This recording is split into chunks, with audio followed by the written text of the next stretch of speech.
Season 6 was a very mixed bag for a lot of fans. A lot of the Brony fandom didn't seem pleased with the direction shift from Twilight Sparkle to Starlight Glimmer, not only having her become a new member of the main six, but having a lot more of the focus go from Twilight, but over to Starlight's character instead. But hey, let's look at the finale of the season and see if it can redeem any of those hard feelings that some fans may have had. Meta, I kind of doubt that. Either way, this is To Where and Back Again. We begin with Twilight, Starlight, and Spike moving old books to another part of the castle, as the two unicorns reflect on all that Starlight has learned throughout the season. I haven't done that much. Nah, you just taught me the value of friendship. Not much at all. That is until they look out the window and notice something coming towards them. Is it a bird? Is it a parasprite? Nope, it's fan service as Derpy Hooves the delivery mare crashes in, all to deliver a letter to Starlight. The letter in question is from the ponies in Starlight's old village who have invited her to an upcoming event. This is all very distressing to Starlight, but personally, I'm more invested in the fact that Derpy is just hanging out while they're having this conversation. That's pretty funny. You've invited me to the annual Sunset Festival! Annual Sunset Festival? They made a festival to celebrate Sunset Shimmer? Well, I know Starlight was a tyrant when she ruled over the village, but they already found a new reformed villain to lead them, and all of a sudden they're all about sunset supremacy? Okay, to be fair, I can't even say I blame them. After the theme song, we see Starlight's inner insecurities as she has a nightmare of all the village ponies laughing maliciously at her. I know it's for Starlight's characterization and such, but seemed her and the village ponies were on good terms oddly fast at the end of the season 5 finale. Though, that was a couple seconds in a montage. And this is a kid's show. Princess Luna appears and tells Starlight to talk to her friends once she wakes up. And I really do like the connection between these two, since they're both reformed villains who were helped by the main six. I have been helped time and time again by 6 very special ponies. They helped me overcome my past. You are fortunate to have them as friends. I see much of myself in you, Starlight Glimmer, and I can tell you from personal experience that things do indeed get better. Cut to the next day as Starlight explains her conflicting feelings to the rest of the main six at their round table. You are a totally different pony now. I mean, you were pretty awful. Rainbow Dash. What? She was! Ah yes, another one of the many examples of Rainbow being more brutally honest than Applejack. It's easy to see why bronies say their elements should have been swapped around. After the main six offer their support, Twilight suggests bringing a friend along for the journey. Starlight immediately jumps to ask Trixie to go with her, much to Twilight's annoyance. Oh, a road trip with Starlight and Trixie? That could have made a fun two-parter in and of itself.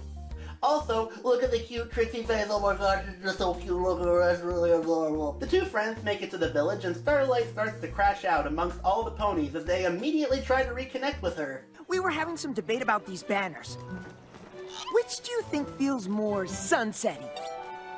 Oh, you don't need me to decide that. I'll say, you really need old Bacon Hair from Equestria Girls to show up because I think she knows a thing or two about sunsetty. Okay, I'll stop with the Sunset Shimmer jokes, I promise. Things become too much for Starlight, and with aid from Trixie's grand exits, the two make it out of Dodge. I was horrible when I led that town.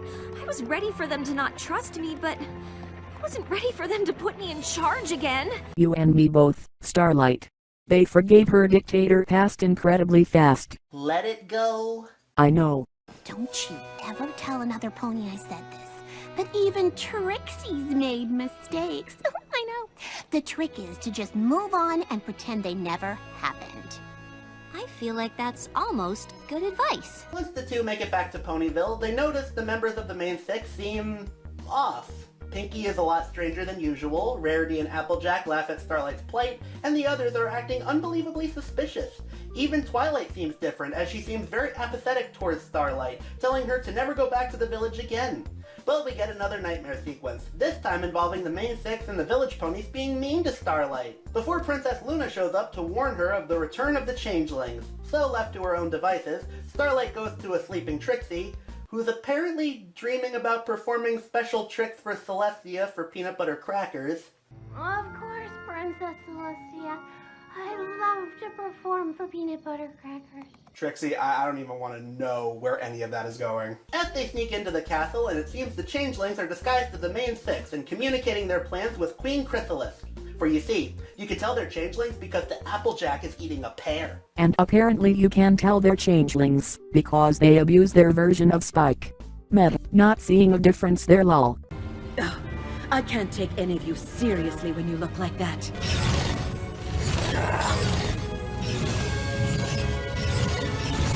Now report. Everything here is going according to plan. Oh yeah, I can't take them seriously when they look like ponies, but you can take them seriously with those silly-ass Gargamel voices. After a narrow escape involving an invisibility spell, which is pretty cool, Starlight and Trixie make it out of there. Trixie begins to freak out, but Starlight tries to calm her down. And in that instance, they're joined by Thorax, the kindly changeling from earlier in the season. And I love how Starlight recognizes him and knows he's a friend, but Trixie is still freaked out by the bug horse creature right in front of them. Hi, it's a pleasure to... If Starlight says you're on our side, I believe her. But maybe just stay over there for now, okay? Ugh, that's so racist! Thorax informs them that the royal family and the Crystal Empire have also been taken. So, I guess if you're one of those bronies that didn't like Flurry Heart, I guess that's good news? Well, isn't this quite the combination of secondary characters? Discord seems completely uninterested in helping, but as soon as Starlight mentions the main six have been taken, Discord immediately joins into their efforts, knowing that they took his waifu. Twilight and her friends? We need to... They took Fluttershy? Yes. Where? And thus part 1 ends with the 4 coming across where they have been taken, the Changeling Hive, which looks less like it did in the comics, and instead it looks more like the Badlands from Lion King 2, Simba's Pride. Now what?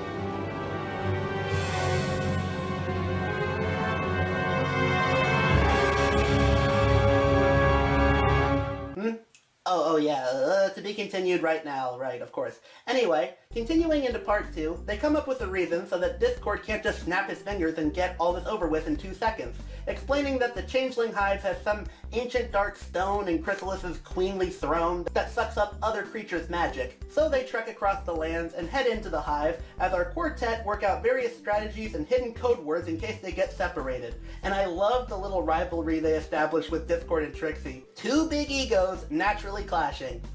I don't suppose you brought any throne-destroying tools along with these useless sideshow props. Ask the Lord of Chaos, who can't go for a walk without whining non-stop. Yes, but when the throne is destroyed, I'll be able to rip the very fabric of reality to save our friends, while you'll still be a self-absorbed, below-average illusionist. Self-absorbed? And apparently MC Escher designed this hive, as the doors, pathways, and other such things disappear and reappear at random. It shifts and changes like we do, and we're the only ones who can navigate it. It's total chaos. Well, it's decent chaos. I don't know if I call it total. As it seems they wind up lost in the hive, Thorax explains that he hasn't been hungering for love energy since he befriended Spikes and a couple of others in the Crystal Empire, and of course leave it to Discord's boisterous declaration to give away their location to a swarm of changelings. But they're able to give them the slip using Trixie's smoke bombs, and they follow a corridor that leads them closer to the throne room that cuts off the magic. But first they'll have to get past some changeling guards, so Discord does a comedy routine to distract them. The other 3 sneak in, and while it seems Discord can see past an obvious changeling disguised as Fluttershy, he is inevitably overtaken by a ton of Fluttershy clones.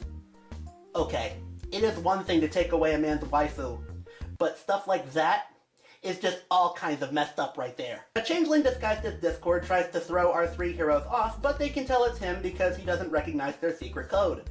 So Trixie sacrifices herself and gets overtaken by the changelings while Starlight and Thorax rush out of there. Well now, that's terrifying. Starlight, on a whim, stumbles into the cavern where the others are cocooned and we get this awesomely creepy entrance from Chrysalis. Oh, how will I ever prevent this daring rescue?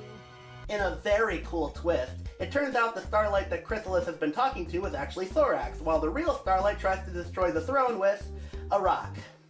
And it wasn't even a big rock. While Chrysalis monologues about taking over the land and feeding on love across Equestria and how insignificant Starlight is, Starlight tries to explain Thorax's journey and how he learned to not feed off of others' love. And I gotta say, I do like that Starlight of all characters is explaining this, since she was in a very similar position to Chrysalis, ruling over others with an iron fist. I know what it's like to lead by fear and intimidation, and I know what it's like to want every pony to do what you say. But I was wrong. A real leader doesn't force her subjects to deny who they are. She celebrates what makes them unique, and listens when one of them finds a better way. But Chrysalis isn't having any of that, and is ready to harm poor Thorax to his core and drain all of his inner love. I can feel the love inside me slipping away. I can feel the love inside me slipping away. Is this an anime all of a sudden? Sharing love is what made you different to begin with. You should share yours with Chrysalis. Give her all of it. Sexual innuendo. And now the thing that makes or breaks this finale. The changelings becoming good and evolving into their new form. Okay, stepping out of character for this one again, but I've gotten used to it at this point, but I remember seeing this for the first time back 10 years ago and thinking these were insanely silly designs. Like many others have said before me, this is like DeviantArt OC reformed changeling design. It's like insectoid reindeer made of Play-Doh.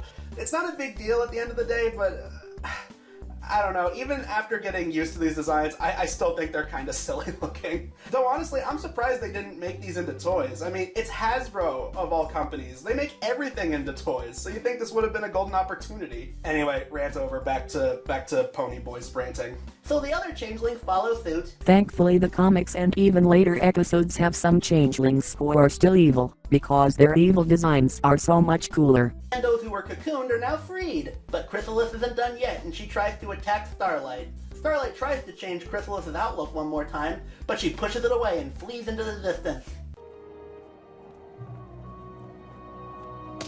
There is no revenge you could ever conceive of that will come close to what I will exact upon you one day, Starlight Glimmer. And I'm glad that they did that. It's one thing to have most of the changelings become good guys, but I don't know, Chrysalis is just too good as a villain to have her just change sides so easily. Point is, Chrysalis may have escaped, but everything is right as rain in this moment. Thorax is put in charge of the changelings, Celestia hints this will improve relations between them and the ponies, and Starlight finally attends that party in her old village, reuniting with the ponies and sharing a good time.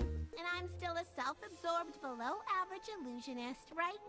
Actually, I was going to say a couple of those illusions were slightly above average. If you ever need a little chaos in your act, let me know. Do you think that resulted in any Discord X Trixie chipping? I don't know, let's give it a look. Let's see. Discord X Trixie. There's a simfiction.net tag, and, not a whole lot. Just some fan art stuff. Pretty tame fan art stuff. Yeah. Not really a whole lot. And not even that much on fanfiction. It's just 3.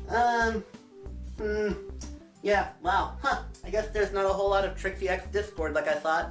I don't know, I guess nothing can beat Discord X Fluttershy, Discord X Pinkie Pie, or even Discord X Twilight Sparkle. There's a lot of that one.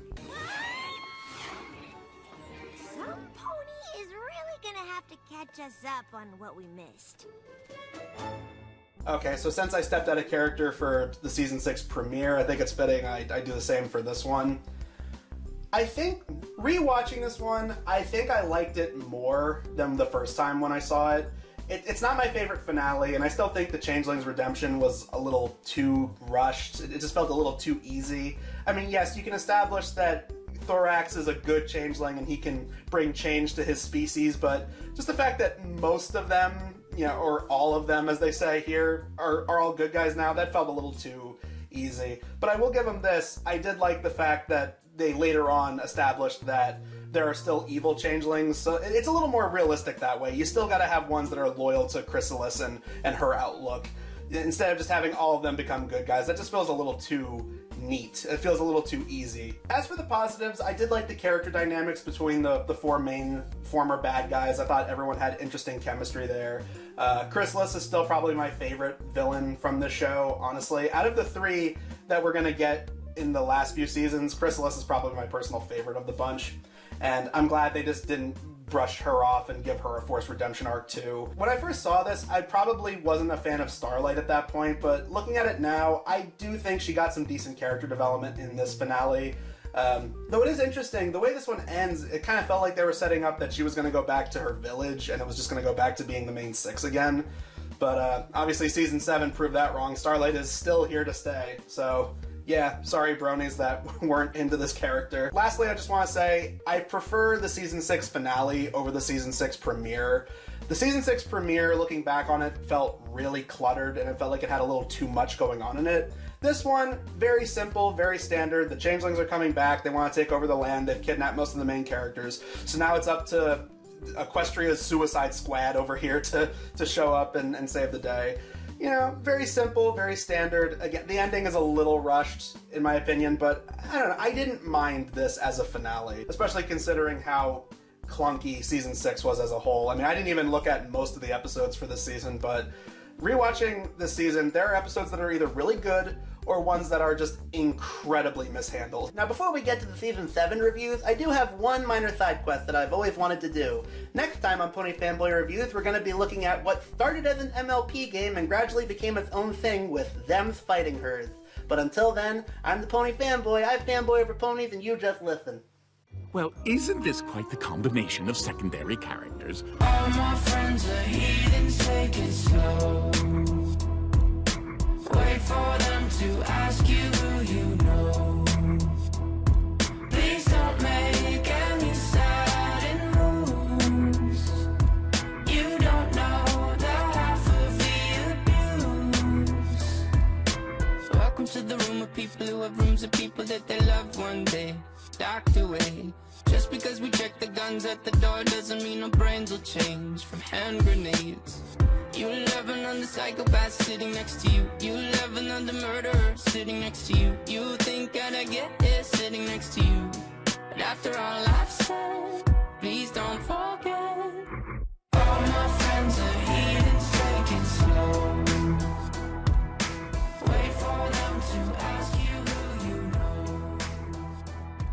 Please don't make any... How Chrysalis stays evil low. I mean, how Chrysalis stays evil low. I mean, how Chrysalis stays evil low. How Chrysalis stays evil low. How Chrysalis stays evil low.